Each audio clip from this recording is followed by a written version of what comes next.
প্রেরণা ঈদের দিন যারা বেশি আয় করতে পারেন না, স্বল্প আয়ের মানুষদের কাছে একটি উন্নত মানের খাবার পরিবেশনের মতো একটি মহৎ উদ্যোগ। আমি এই ধরনের একটি উদ্যোগ নেওয়ার জন্য কামরুজ্জামান জুয়েলকে আন্তরিক কৃতজ্ঞতা জানাচ্ছি।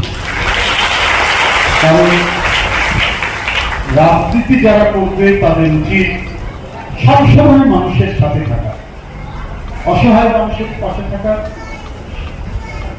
অল্প আয়ের মানুষের পাশে থাকা, নিম্ন আয়ের মানুষের পাশে থাকা।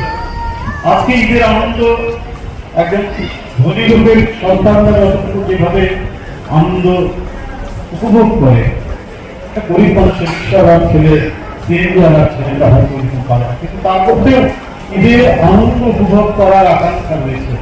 তো সুতরাং আমাদের প্রত্যেকের আনন্দ যদি আমরা প্রত্যেকে ভাগ করে নিতে পারি, এটা তো সবচেয়ে বড় একটি কাজ বলে আমরা, এবং সেই কাজেরই কিছুটা অংশের দায়িত্ব পালন করছেন কামরুজ্জামান রতন, কামরুজ্জামান জুয়েল।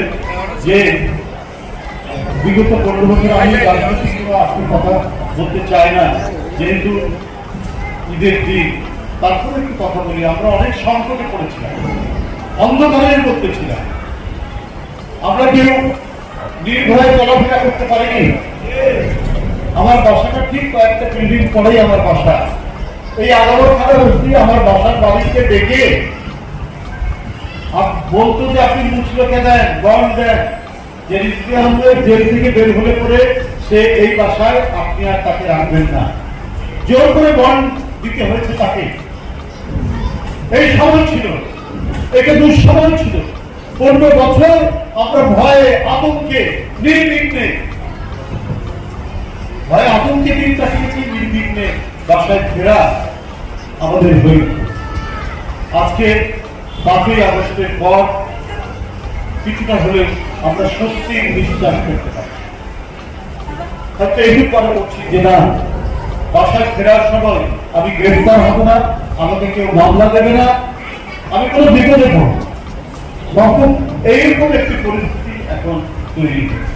আজকে এই পরিবর্তিত পরিস্থিতিতে আমরা প্রথম ঈদ উল ফিতর উদযাপন করছি।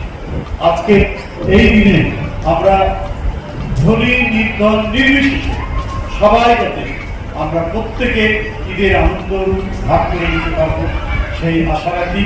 এবং জুয়েল যে উদ্যোগ নিয়েছেন আজকে, আমি তার এই উদ্যোগের কথা শুনে যখনই সে আমাকে আমন্ত্রণ জানিয়েছে, আমি